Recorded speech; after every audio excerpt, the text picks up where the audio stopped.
Olá, queridos irmãos, queridas irmãs. Estamos começando o programa Comunhão e Vida de hoje, em Teresópolis, no sítio São José. No programa de hoje, nós vamos falar sobre o livro de Jonas. Está começando agora o programa Comunhão e Vida.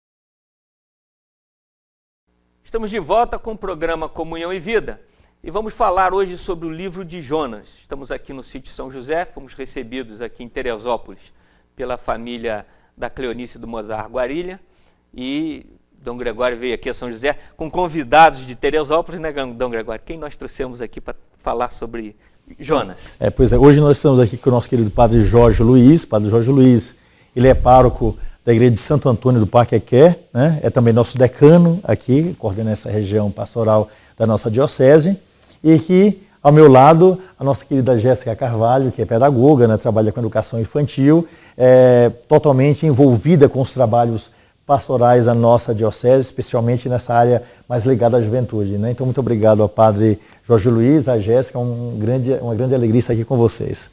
Dom Gregório, o livro de Jonas ele é tão complexo, né, e tão cheio de nuances que o senhor chegou a escrever um livro, né? O livro de Jonas, olha, Dom Gregório. Reflexões sobre o mergulho no oceano de si mesmo.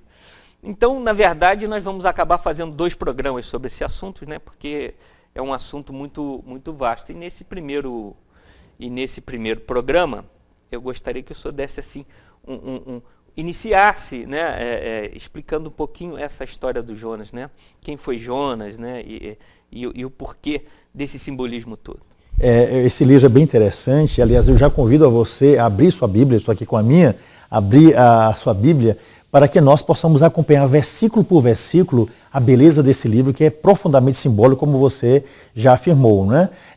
Esse livro também nós escolhemos para fazer o comentário. Nós gostaríamos aqui de comentar, se Deus quiser, ao longo dos anos, não todos os livros da Sagrada Escritura, para que você tenha um conhecimento sobre a Sagrada Escritura, mas esse livro é muito importante. Primeiro porque algumas pessoas acham que é a história da carochinha, né? Daquele homem que fugindo de Deus, lançado ao mar, um peixe grande o engole, então depois o peixe grande o coloca para fora. As pessoas dizem, meu Deus, isso aqui é uma grande história da carochinha. Vamos ver como esse livro é profundamente simbólico, profundamente belo, né? Profundamente divino, porque é a palavra de Deus, e como ele vai transformar também a nossa vida através dessa história. Esse é o primeiro ponto. Depois eu quero lembrar para vocês que esse livro é extremamente atual, porque o livro de Jonas se passa, quer dizer, um caminho para a Espanha, que é a cidade, uma cidade que vai ser aqui apresentada, chamada Tarsis, mas de um modo especial um caminho para Nínive, que era uma das capitais da antiga Babilônia. Não é? Então a gente está tratando de um assunto que tem muito a ver com o mundo contemporâneo hoje. Na Babilônia até hoje vive a questão de guerra, que é o atual Iraque, não é? Aquela região do Iraque. Então ali muitas dificuldades, a história de Israel se passa também por ali. Então por que, né, essas ligações entre a Babilônia, a antiga Babilônia, e depois um caminho de fuga? Né? Por que esse homem está em Jerusalém e vai fugir? O que é que tem a ver esse profeta com a nossa vida? Então, esse livro é extremamente profundo e você vai ver isso através aqui dos comentários que nós faremos a partir de agora. Podíamos começar então lendo um trechinho. Sim, né? Pois não. Né? Aqui, né, convido a você a pegar a sua Bíblia, né, e ler comigo os primeiros versículos. Então, começo pelo capítulo 1. O livro de Jonas tem apenas 4 capítulos e nós vamos tentar ler esse livro todinho. Então, a palavra do Senhor foi dirigida a Jonas, filho de Amati, nesses termos. Levanta-te, vai a Nínive, a grande cidade, e profere contra ela os teus oráculos, porque a sua iniquidade chegou até a minha presença. Jonas pôs-se a caminho, mas na direção de Tarsis, para fugir do Senhor. Desceu a Jope, onde encontrou um navio que partia para Tarsis.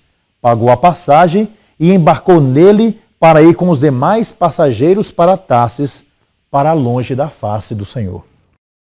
Primeiro, eu queria passar a palavra aqui com o Padre Jorge, né, para comentar esse comecinho de coisa, e se tem alguma questão, gostaria que o Dom Gregório comentasse.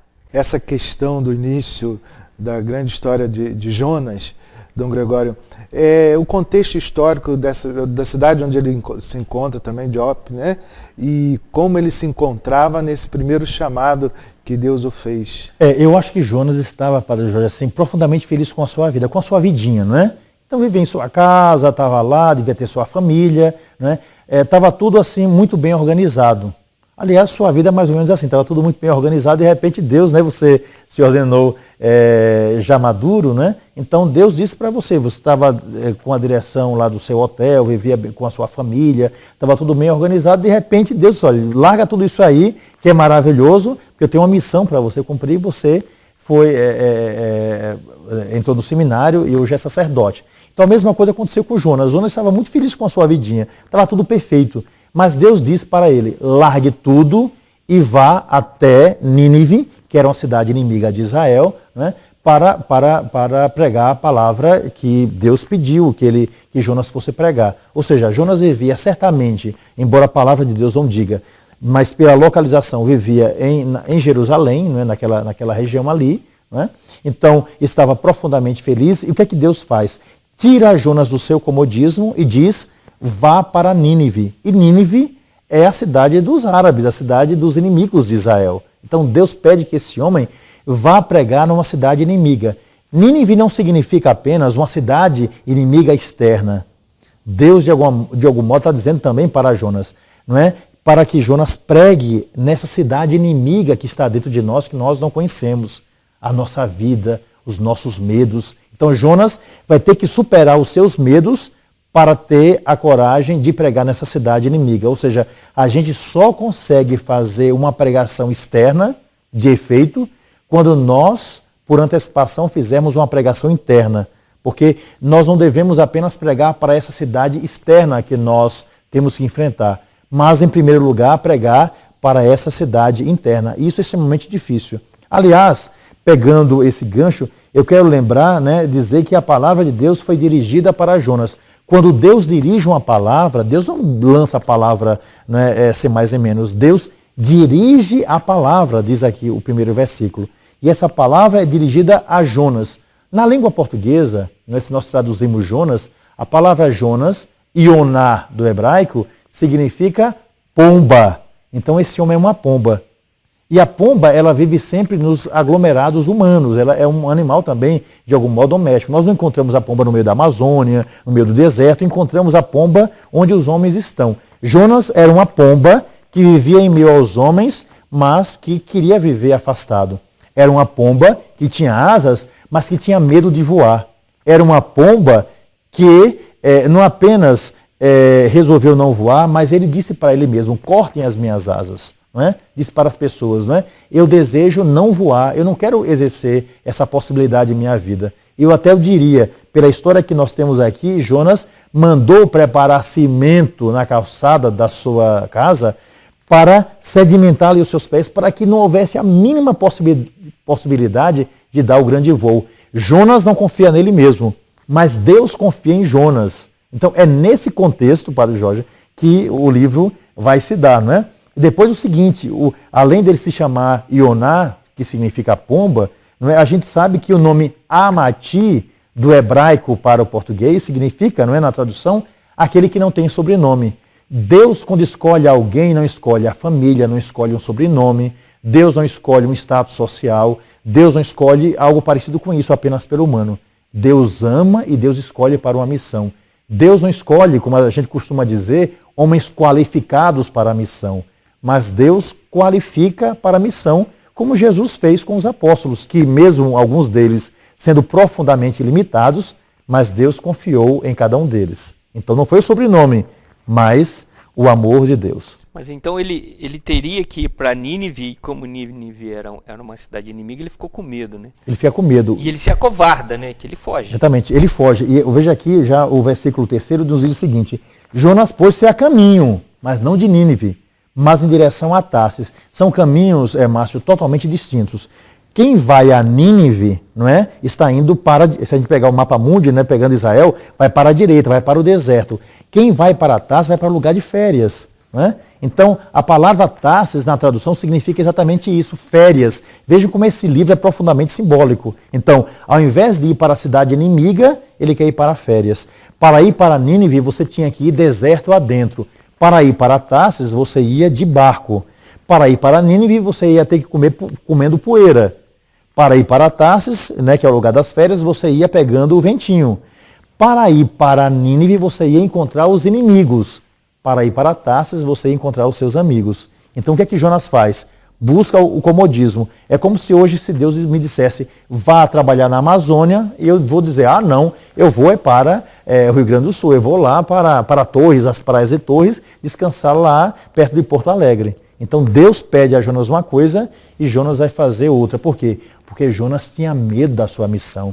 Jonas não conseguia entender as suas possibilidades. Jonas ficou preso nos seus medos. E nenhum de nós nasceu para ser escravos dos seus medos. E também nessa situação ele está cômodo. Está bom a vidinha que ele está levando, como o senhor disse. E Deus chama a gente a uma missão muito maior, a darmos saltos maiores, passos largos. E às vezes a gente está acostumado com o nosso, desculpa a expressão, nosso feijão com arroz de cada dia e temos que lançar voo a essa missão. E nessa caminhada para Nínive, então Jonas vai se encontrar com a Nínive interna, com seus medos, seus dragões. No deserto também ele vai se deparar com os demônios da sua vida.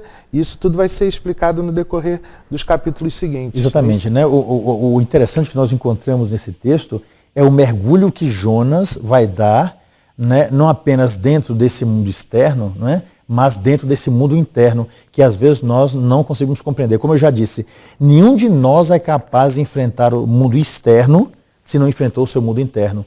Né? Por que as pessoas têm medo de enfrentar determinadas situações? Porque essas pessoas não enfrentaram, né, o seu mundo interno. A Jéssica tem alguma questão que você gostaria de... Sim, ainda no capítulo 1, no versículo 6, né, Jonas se encontra no barco a caminho de Tarsis. E o capitão do barco chama a atenção de Jonas porque ele se encontra dormindo. Né? E qual é a relação que a gente pode fazer com a nossa vida hoje, né? Nesse momento que o capitão chama a atenção de Jonas? Isso é bem interessante, Jéssica, sabe por quê? Porque o texto nos diz o seguinte, né, para chegar onde você deseja. Né? Então, Jonas vai para Tarsis, que significa férias, né? Não vai para Nínive, a cidade inimiga. Ele desce, antes de chegar aí, ele desce a Jope. Jope significa buraco, ou seja, ele desce ao buraco da sua vida, ao buraco interior que ele tem nele mesmo. Então ele está sempre fugindo. Né? Tá se escondendo. Exatamente. E veja que lá no versículo 1, Deus diz, levanta-te, vai a Nínive. O que é que ele faz? Ele vai dormir. Né? Deus o tempo todo, é uma palavra que vai se repetir ao longo desse livro, né? O tempo todo, levanta-te, vai a tal lugar, levanta-te, levanta-te. Mas Jonas a gente vai perceber que está sempre querendo ficar ou deitado ou sentado, não é? Trancado, ou seja, é o homem que está em depressão, é o homem que tem medo, é o homem que tem medo de enfrentar os umbrais, né, da porta da sua casa para enfrentar o mundo externo. Ele está sempre fugindo. Então, ele entra naquele navio, esse é o problema. Não é o primeiro problema. Ele entra no navio com seus problemas. Né? Primeiro ponto. Ou seja, às vezes nós entramos numa família com os problemas. Às vezes nós entramos no namoro levando aquilo que a gente é e vai estragar toda aquela relação. Às vezes basta uma pessoa desequilibrada num ambiente de trabalho para desequilibrar a vida de todo mundo. Basta que um filho se envolva com um tóxico numa família para desestabilizar toda uma família. Basta que na sociedade, no Congresso Nacional, ou mesmo na igreja, em qualquer setor da sociedade, ingresse uma pessoa que não age bem para que a gente acuse toda uma organização. O que aconteceu aqui? Jonas entrou no navio para embarcar com eles, com os passageiros. Ou seja, ele levou para dentro daquele navio os seus problemas. E o que acontece, Jéssica, aqui adiante? Uma grande tempestade vai acontecer naquele navio. Não é? Que tempestade é essa? A tempestade que Jonas, com os seus problemas, levou para aquele ambiente. Né? É bem interessante nós lembrarmos disso. Jonas leva para o navio os seus problemas. E quando a gente leva os nossos problemas para um determinado ambiente, qual é o resultado disso? A gente leva tempestade temporais para as pessoas que ali estão. Pois bem, o que é que Jonas faz no meio daquela tempestade para chegar onde você desejava, né? Jonas simplesmente vai nos dizer aqui no versículo 6, né? No versículo 5, entretanto Jonas tinha descido ao porão do navio. Veja que ele está sempre buscando buraco. Jope significa buraco, e agora Jonas também desce para o mais profundo do navio. Ele desce ao porão do navio, ao buraco do navio, e deitando-se ali dormia profundamente. Ou seja, eu não tenho nada a ver com o problema que está lá em cima. Eu não tenho nada a ver com o problema que está dentro de minha casa. Eu não tenho nada a ver com o problema que acontece no Brasil. Algumas pessoas pensam assim, exatamente como Jonas, não é? E o que acontece? Aí vem um capitão. A palavra capitão significa o quê? Cabeça. Ou seja, a cabeça do navio, que na família é a mãe, que no governo é a presidente, né? Que na diocese é o bispo, que na paróquia é o padre, né? E assim por diante. Que em casa é o pai de família, que no colégio é o professor, a diretora. Então, a cabeça vai lá e acorda Jonas para que ele se envolva na realidade, para que ele não viva uma vida de fuga. Essa que é a grande realidade. Então, o capitão não queria nem a morte de Jonas, mas também o capitão não queria a morte para a sua tripulação. Então, esse homem é um homem de responsabilidade. Esse homem, diferente de alguns governantes que dizem, eu não sabia o que estava acontecendo. Não, ele vai lá e ele assume a responsabilidade sobre aquilo que está acontecendo no seu navio. E é interessante perceber que Jonas desce para o fundo do navio, porque quem está em cima em um navio, né, o barco ele balança assim, não é, de um lado para o outro. Quem está em cima estava no desespero, que eram os companheiros de viagem de Jonas. Mas quem está embaixo, onde Jonas estava, está ali no balanço muito tranquilo, como se fosse, né, o berço, né, ou então o colinho de uma mãe. Então Jonas não queria assumir a responsabilidade dos problemas que ele próprio levou para dentro desse barco. Assim, Jéssica, nós temos que assumir os problemas que nós levamos para dentro da nossa casa, que a gente leva para a vida dos nossos amigos, que a gente leva para o colégio, para o trabalho e também para a sociedade. Dom Gregório, na verdade, Jonas foge dos seus problemas, né? Mas não tenta resolvê-los. Então, os problemas estão sempre acompanhando. Eu gostaria que o senhor fizesse um comentário sobre isso, mas no próximo bloco. Ok. Está na hora da gente dar uma paradinha para os comerciais. Nós vamos parar e voltamos já. Não saia daí.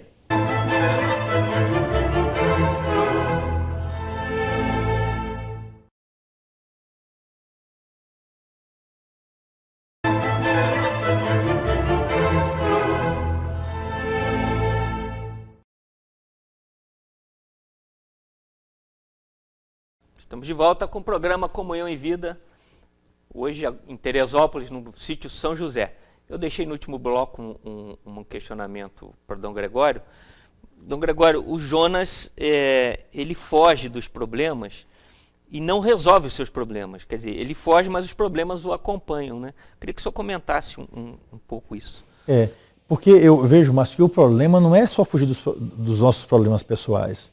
O grande problema é quando os meus problemas pessoais começam a afetar a vida das outras pessoas, né? Então Jonas, ele foge dos seus problemas pessoais, ele foge das suas loucuras, né? Ele foge das suas taras, de um modo especial ele foge da sua missão. E todas as vezes que nós fugimos da nossa missão, a gente acaba pondo em risco a vida das pessoas. Por isso é que Jonas levou, colocou em risco a vida dos marinheiros que estavam, no navio. Por quê? Porque ao invés de assumir a sua missão, sair da sua terra, que era Israel, para ir até a Babilônia, para Nínive, pregando aquilo que Deus havia pedido, que essa era a missão de Jonas, o que ele faz? Ele resolve fugir. E um homem em fuga é sempre um homem muito perigoso. É sempre alguém que não apenas está fugindo dele mesmo, mas está fugindo de uma missão maior que Deus lhe deu. É o que acontece com essa figura de Jonas. Retomando o versículo 6, a gente vê o seguinte, justamente no meio dessa fuga, ele vai dormir para não se envolver com a vida dos outros.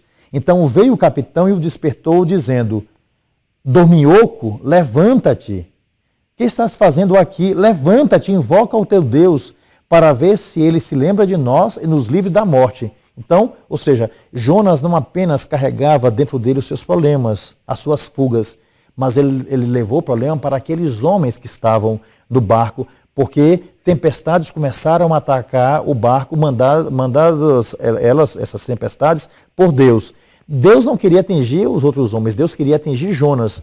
Mas como Jonas estava em fuga, acabou aquela tempestade atingindo a todos, né? E Jonas, na sua fuga, o que ele faz? Ele simplesmente resolve dormir, ele simplesmente resolve fugir da realidade.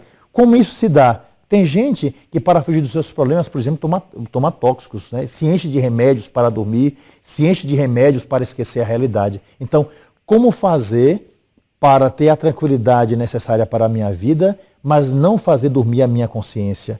Esse é o que é o grande problema. Porque Jonas não apenas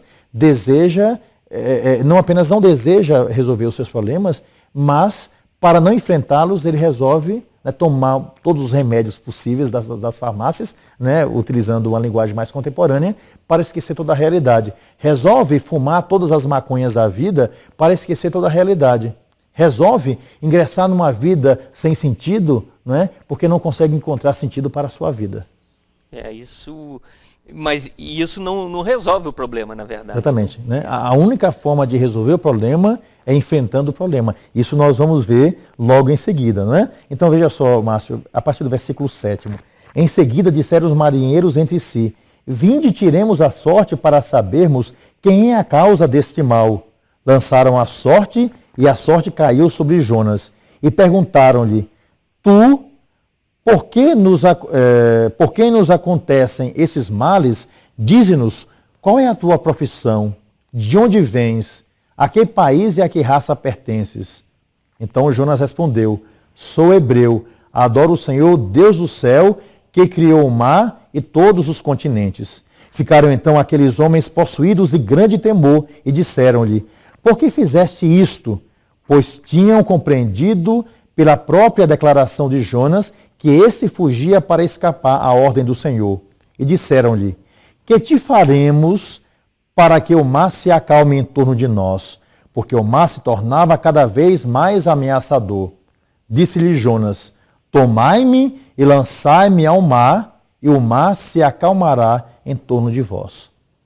Então vejam só, quando a gente olha esses versículos, né? Então, primeira coisa, o que é que os marinheiros fazem? Os marinheiros dialogam. Não adianta a gente ficar brigando com a pessoa que está fugindo da sua missão. Não é? Um filho que saiu da rota, não é? Uma esposa ou um marido que saiu da rota, ou seja, nós temos que dialogar. É isso que fazem os marinheiros. Depois, nesse diálogo, o que é que os marinheiros fazem? Eles despertam a personalidade de Jonas, não é? Qual é a tua profissão? Posso perguntar isso a você que está aí em casa, eu posso perguntar a mim mesmo, não é? Qual é a tua profissão? Qual é a tua missão? Perguntam os marinheiros. Então, qual é a missão, a sua missão? Né? A minha, eu acho que sei exatamente qual é, não é? Mas eu pergunto a você, qual é a sua missão? Né? Depois, de onde vens? Não adianta a gente mentir para nós quanto a nossa raça, tudo mais, querer se esconder, por exemplo, atrás de um sobrenome, porque é bonito, né? Mas, de onde é que eu venho? Olhe no espelho, olhe para você mesmo, para você não mentir durante toda a vida, não é? Depois, a que país e a que povo pertence? Eu nunca vou ser um europeu, porque eu sou um brasileiro, né? Eu nunca vou ser outra coisa senão um nordestino, porque eu venho do Nordeste. Então nós temos que reconhecer aquilo que nós somos. Não simplesmente para ser diferente do outro, mas para construir a possibilidade, nas diferenças, uma relação maravilhosa entre as pessoas. Né? Agora o que é que Jonas vai dizer aqui no versículo 9? Sou hebreu. O que significa hebreu? Significa eu estou de passagem. Eu sou passageiro, ou seja, na minha vida tudo é passageiro, tudo é muito rápido. Então Jonas vai dizer isso. Então, como na vida tudo é muito rápido, eu tenho que cumprir a minha missão. E é interessante que Jonas vai dizer finalmente agora: eu adoro ao Senhor dos céus que criou o continente. Ou seja, Jonas vai declarar aquilo que ele é. E uma coisa muito importante a partir de agora é que os marinheiros vão buscar descobrir qual é o problema real de Jonas. Por que é que Jonas está fugindo? Então Jonas mostra que o problema todo que ele levou para dentro do barco é porque ele está fugindo de Deus, é porque ele está fugindo da sua missão. Quando a gente foge da nossa missão, a gente arruma problema para nós e arruma problema para os outros.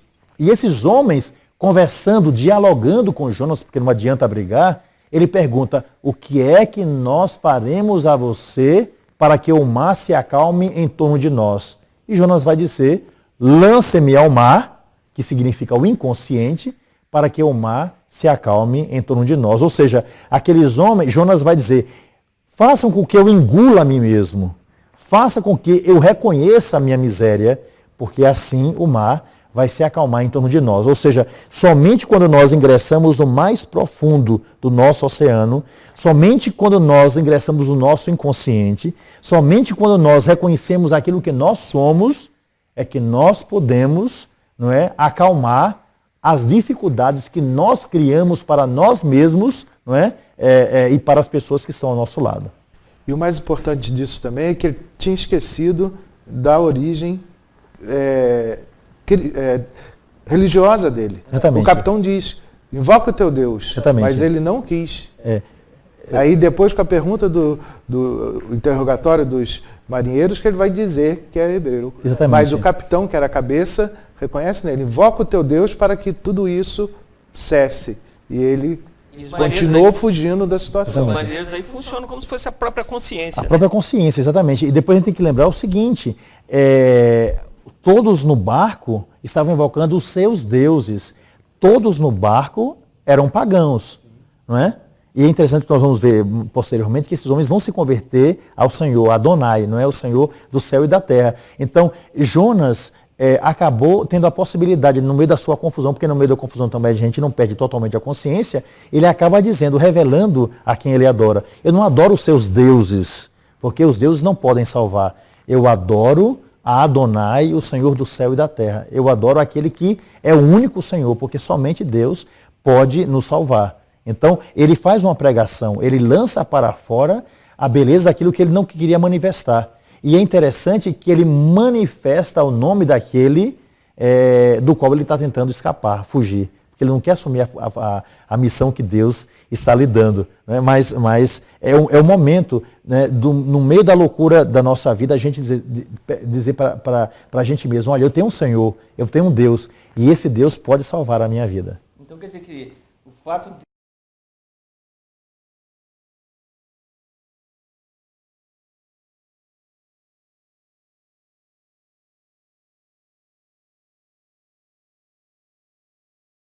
está se escondendo ainda. Quando a gente foge do essencial de nós mesmos, é porque, antes de tudo, nós já fugimos do essencial, de todo o essencial que é de Deus.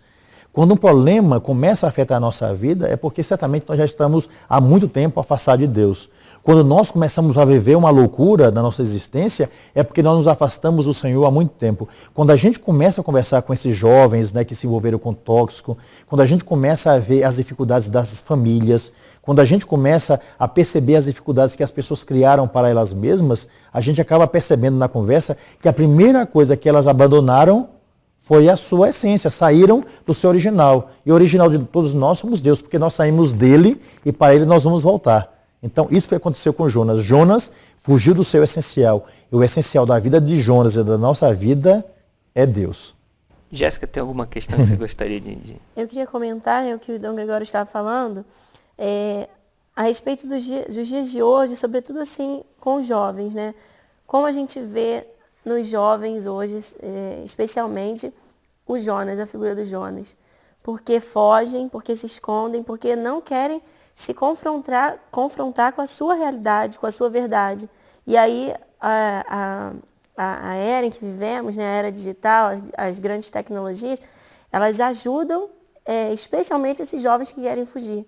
Porque se escondem atrás das redes sociais, se escondem atrás daquilo que eles gostariam de ser, mas não são. Exatamente. E não têm coragem de, no seu consciente, se questionarem sobre a sua origem, a sua vida, o que realmente são, o que realmente desejam, né, a quem pertencem, né? Exatamente. Vocês vejam que, veja só, Jéssica, o livro de Jonas é um livro que fala justamente dessa realidade, né? Quando você cria uma mentira para você mesmo, você está fugindo do seu essencial, né? E você está acabando, digamos, integralmente a sua vida. Quando você se esconde, digamos, hoje pelas redes sociais, né, pelas fugas, pelas rotas de fuga que nós podemos através da internet, você acaba criando para você mesmo mecanismos de infelicidade.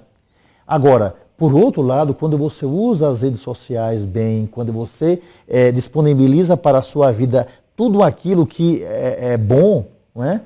quando você capta para a sua existência aquilo de melhor que as redes sociais, que o mundo pode lhe dar, porque é isso que Deus deseja, né? Então, você não apenas utiliza esse instrumento, mas faz com que esse instrumento seja também um instrumento dado por Deus, pela inteligência humana, para o seu crescimento. Agora, quando tudo em nossa vida nos faz sair do nosso essencial, a gente acaba perdido. Não é? Algumas pessoas são tão antenadas, né? Eu conheço tanta gente extremamente antenada, gente que conhece tudo, etc., mas são pessoas que ainda não conseguiram encontrar a essência, né, da sua própria existência. Significa dizer que essas pessoas estão em rota de fuga. E eu confesso a você que eu sempre digo, né, tenha muito cuidado com quem está em rota de fuga. Porque quem está em rota de fuga acaba captando outras pessoas para ir para o mesmo lugar. E o lugar da rota de fuga, no final disso, é a depressão, é uma vida sem sentido, é a tristeza, é não conseguir encontrar o seu essencial. E quem não conseguiu encontrar o seu essencial nunca vai ser feliz. E Deus nos criou para nós vivermos profundamente uma felicidade que ninguém jamais poderá nos roubar. Então, eu vejo que muitos jovens encontram, digamos, nos meios contemporâneos, principalmente de comunicação, um lugar seguro onde eles vão também, né, aproveitar do que há de melhor para construir a sua vida. Infelizmente, outros escolhem esses meios para se esconderem e para arruinar a própria existência. Rodrigo, achei interessante essa comparação. Eu fiquei pensando que, será que a internet e as redes sociais, de uma certa forma, estão criando um exército de Jonas? Eu acho que sim, também, não é? Um exército de pessoas que podem se comunicar, de lançar a sua melhor parte, mas também um exército de Jonas. Gente que prefere fugir da realidade, ingressar em um mundo fictício, não é? Para esquecer a própria realidade, para não assumir a realidade daquilo que Deus pede hoje para a sua vida. E o pior de tudo é que essas pessoas são extremamente manipuladas, elas não percebem. Elas se tornam escravas de outras pessoas que colocam em sua cabeça aquilo que elas devem pensar, né? E não aquilo que elas têm que pensar, né? Então, podemos realmente estar criando um exército de Jonas, né? De homens, e quando você cria um exército de Jonas, você pode manipular esses homens, né, para o mal que você deseja para eles, para tirar alguma coisa. E sempre está muito ligado à área comercial, né, a esse capitalismo exagerado e escravizante que nós vivemos em nossa sociedade. Isso é muito perigoso. Nós vamos dar uma paradinha para os comerciais, porque está chegando aí, tem que fazer uma paradinha, mas nós voltamos já, não saia daí.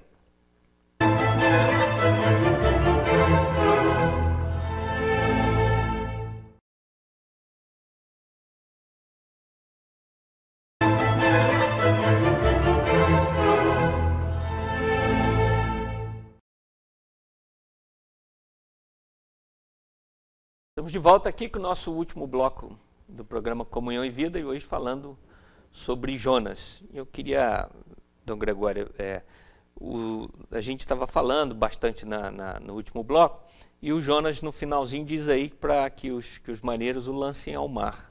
Eu queria que o senhor desse continuidade, então, sim.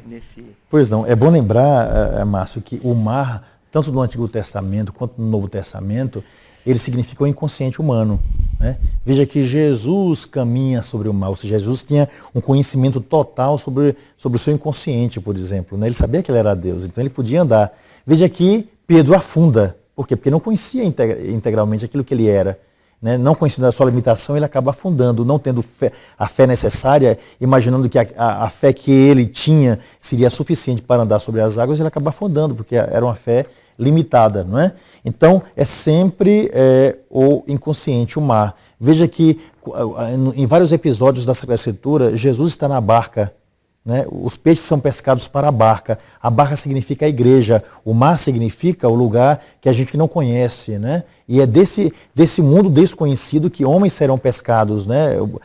No significado dos peixes, homens serão pescados para dentro da barca. A barca nunca afunda, porque a barca significa a igreja. Tanto que Jesus disse, por que vocês têm medo diante de uma tempestade perigosa, não é? Não tenham medo, eu estou aqui, vocês não têm fé não? O que é isso, não é? Então, se estamos na barca, que é a igreja, a gente tem a consciência de que a gente vai poder andar sobre as águas. Então, o que acontece? Eles pegam Jonas e lançam Jonas ao mar, e o mar se acalma. Ou seja, pegam Jonas e lançam dentro desse grande oceano que era ele mesmo. Né? Faz com que ele tome a consciência sobre a sua vida. Nós temos que ser lançados dentro do nosso inconsciente para sabermos o que nós somos, qual a nossa missão, né? A nossa história pessoal e ao mesmo tempo reconhecer os nossos projetos. Então, diz aqui o versículo 15 desse capítulo 1 do livro de Jonas, espero que você esteja com a sua Bíblia aberta, diz o seguinte: pegando Jonas, lançaram-no ao mar, e o mar cessou a sua fúria. Tomado de profundo sentimento de temor para com o Senhor, a tripulação ofereceu-lhe um sacrifício acompanhado de votos. Vejam que bonito. Jonas, fugindo, ingressou no barco. Levou os problemas para aquele barco onde estavam os homens. Né? Aqueles homens eram todos pagãos. A partir de agora, o que acontece? Aqueles homens se convertem a Adonai, se convertem ao Senhor. Então Jonas, ali dentro do barco, mesmo sem querer, porque isso pode acontecer, através do seu testemunho, quando ele lança a verdade sobre a sua vida, aqueles homens todos não buscam mais os seus deuses. Aqueles homens buscam aquele que é o único Senhor. Então Jonas já fez, né, cumpriu uma parte da sua missão, porque toda a tripulação se converte a Adonai. Isso é muito bonito, isso é muito profundo. Então, a partir do momento em que a gente reconhece o que a gente é, a partir do momento que a gente ingressa no mais profundo de nós mesmos, a partir do momento em que a gente tem a coragem de enfrentar essas realidades que nós não queremos enfrentar, a gente acaba acalmando o mar dentro de nós, né? O mar externo, a gente acaba convivendo socialmente melhor com as pessoas que estão ao nosso lado, e a gente louva a Deus por causa disso, como aconteceu com os marinheiros. Mas assim, em que momento o sujeito que é covarde, fujão, né, e vê que está pondo em perigo todos os passageiros do barco, em que momento que ele passa a ser me jogue no mar que tudo se acalma, né? Eu acho que essa aqui não é uma atitude de uma pessoa com o perfil do Jonas, né? Exatamente, é. Um medroso, um fujão, né? E eu acho que isso acontece quando a gente tem a coragem de assumir os nossos próprios medos. Né? Se você tem medo de altura, né? Suba um degrau a cada dia. Suba um degrau, você desce, depois 2 degraus no segundo dia, 10 degraus no terceiro, e você chegar lá em cima. Então, nós temos que enfrentar o tempo todo, porque ninguém nasceu para viver com medo eternamente. Né? Jesus mostra isso perfeitamente. Ele não tem medo de coisa alguma. E quando no momento definitivo da sua vida existe a possibilidade da cruz, ele diz: olha, Senhor, afasta-te de mim este cálice, porque ele sabia que ele ia morrer. Entretanto, que não seja feita a minha vontade, mas a sua. E por causa disso, porque o Pai pede, ele vai até as últimas consequências naquilo que ele devia fazer. Então, não é fácil para nós enfrentarmos os nossos medos, mas nós temos que enfrentar.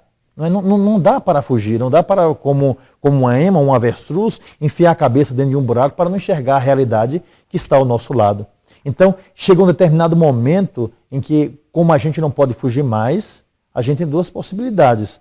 Ou a gente se enfoca, como fez Judas Iscariotes, dentro dos seus medos, da sua impossibilidade, né, coisa que nós não devemos fazer, ou nós enfrentamos como Pedro fez. Mesmo com medo agora, ele disse: não, a partir de agora eu vou, e foi mesmo, né? Assumindo a sua missão, mesmo tendo negado anteriormente. Ou seja, não ficou preso à sua limitação, mas viu as suas possibilidades.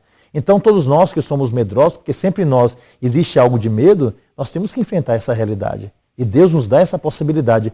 Quando nós encontramos a força de Deus em nossa vida, nós encontramos a força necessária para superar os nossos medos.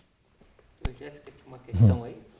Nós vamos entrar no capítulo 2, né, do livro de Jonas. Então, me lembro que no Evangelho segundo Mateus, no capítulo 12, Jesus vai falar exatamente sobre o sinal de Jonas, né, que não será dado outro sinal senão de Jonas.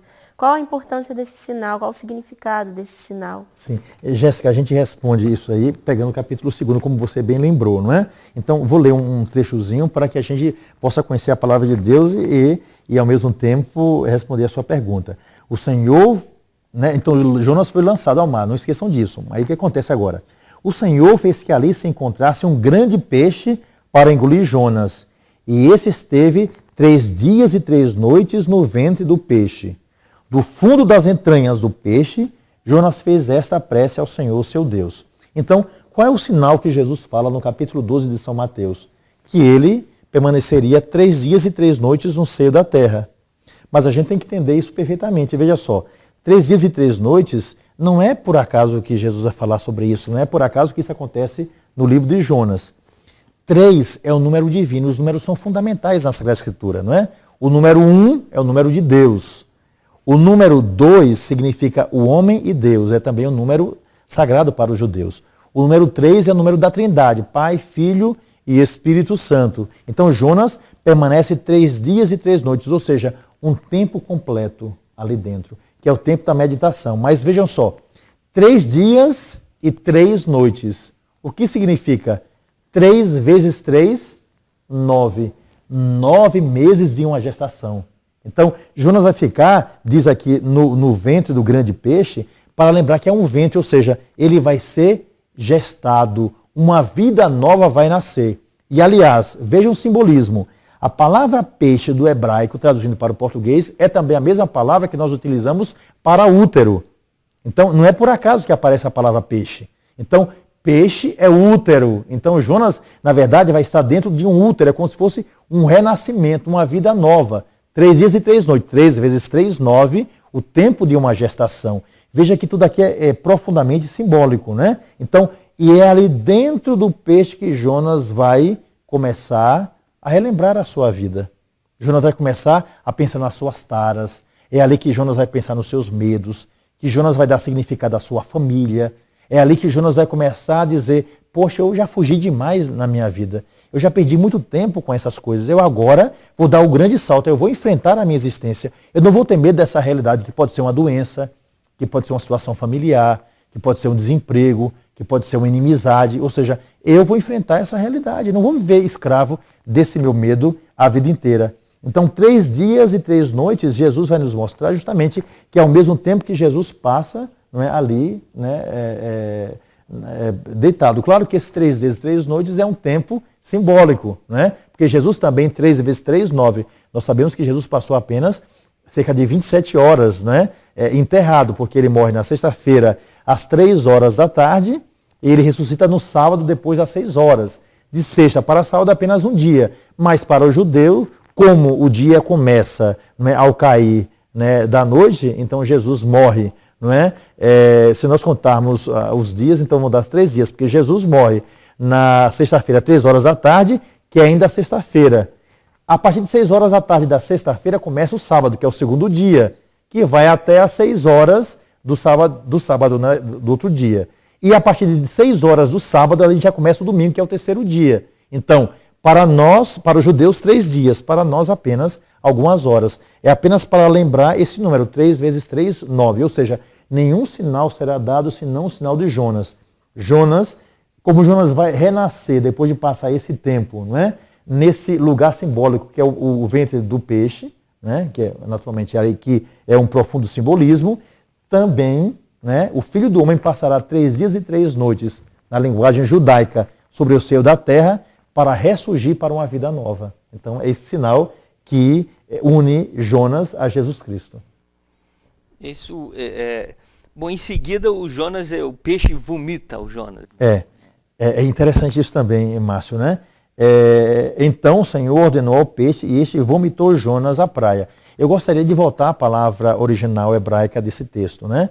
Ele lança, não é um vômito, aqui a tradução diz vômito, mas lança Jonas à praia. Ou seja, Jonas não foi vomitado, como a gente entende pela boca, não é? Jonas saiu pela coacla do peixe, é uma gestação.